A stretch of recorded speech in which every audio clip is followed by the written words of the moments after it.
İminlik sizge, hürmetli dostlar. Bugünkü temamız Allah'dan korkup ana hürmet itu turunda. Bu turda izi kitaptan okup gidesim kile. Zebur kitabı izde 10. bölük 10. iliş. Ziraklikning başı Rabbidan korkup ana hürmet itüdedir. Onun emirlerin ütevişi şın akıl iyesi bulur. İzi kitap eyte, eğer kişi Rabbidan korksa, ana hürmet etse, o zirak bulaşak deyip. İkinci orun, şuluk Zebur kitabından 33. bölük 8. hem 10. ilişler. Rabbidan korkkan hem ana hürmet etkenlerini Rabbinin feriştesi her yaktan kamap saklaptırır. Mine bunda görəbiz, Xudaydan korkunun kişigen indi zor fayda berüğün. Ferişteler seni kamap saklaptırır deyip eyte kitap. Onun şeliş. Ey siz Rabbi özü için saylagan bendeler. Rabbidan korkağız hem ana hürmet itigiz. Anardan korkkanlar muhtajlık görmez. Tağın başka orunlarında okup gittik.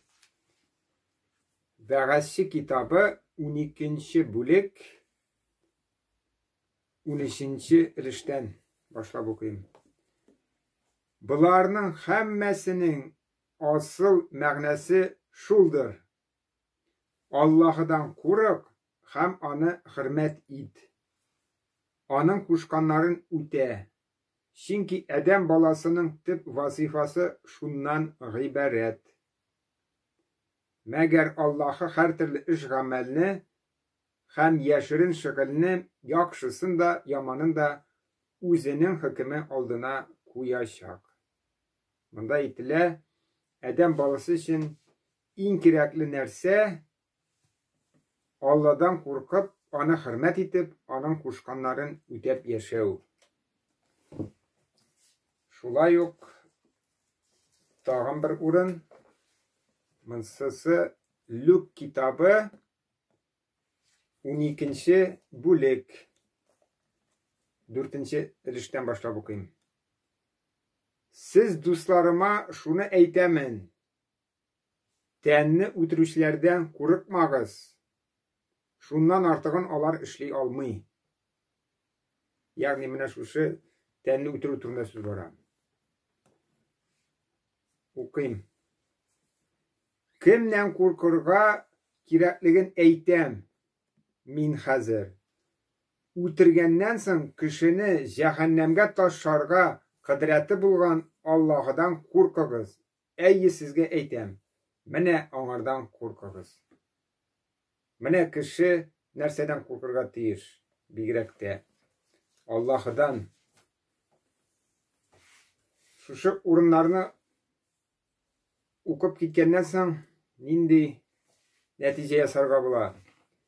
Allah'dan korku kişi için bik faydalı.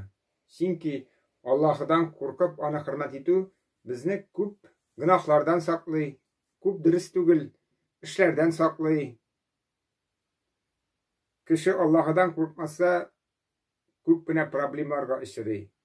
Allah'dan korkup turganda ol köp güne naşar işlerini işlemey. Demek korkunun faydası kişi için bik köp.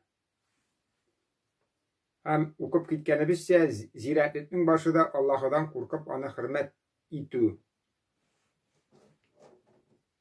Bu katlavlı sıngı vakitlarda bizge dürüst yaşav için Allah'dan korkup ana hürmet etu gerek deyip uylayım. Xuday bizge, her birimizge yardım etsin, izgi kitapta bulurga. Çünkü izgi kitap bizni köp nersege irete. Allah'ı yolları bilen yürürge yardım ete. Baragızında Fatiha alayım. Allah sizge yardım etsin. Amin.